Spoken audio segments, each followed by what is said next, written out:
سرخط خبرها.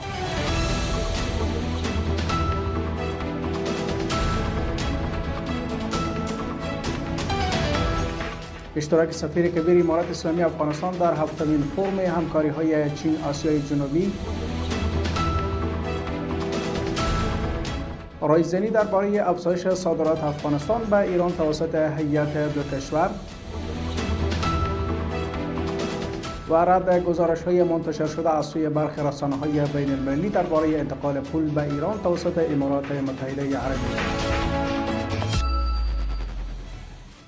بسم الله الرحمن الرحیم. سلام و وقت شما بخیر بینندگان گرامی. به خبرهای امروز از اداره تحقیقاتی و نشراتی روج خوش آمدید. امروز شنبه 23 ماه جوزای سال روان هجری خورشیدی است. اکنون توجه کنید به مشروع خبرها.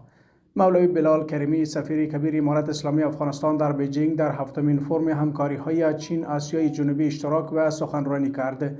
آقای کریمی در این فرم با اشاره به ایجاد فضای مناسب سرمایه‌گذاری در افغانستان بر اهمیت گسترش تجارت، سرمایه‌گذاری و اتصال منطقه‌ای با چین و کشورهای منطقه تاکید کرد و افغانستان را به عنوان یک مرکز مهم برای اتصال منطقه‌ای عنوان نموده و ابراز امیدواری کرد که همکاری‌های اقتصادی مشترک بیشتر از پیش تقویت شود.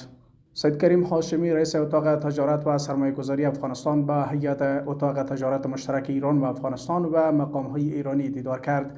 اتاق تجارت و سرمایه‌گذاری افغانستان میگوید که در این دیدار درباره گسترش تجارت دو جانبه، افزایش صادرات افغانستان به ایران، توسعه سرمایه‌گذاری و تقویت همکاری میان سکتور خصوصی دو کشور گفتگو شد.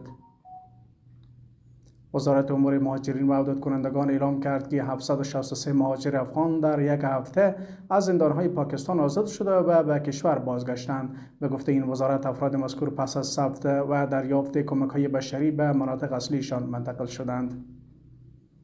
و خبر آخر، وزارت امور خارجه امارات متحده عربی با نشر یک اعلامیه رسمی گزارش‌های منتشر شده از سوی برخی رسانه‌های بین‌المللی درباره انتقال پول به ایران را رد کرد.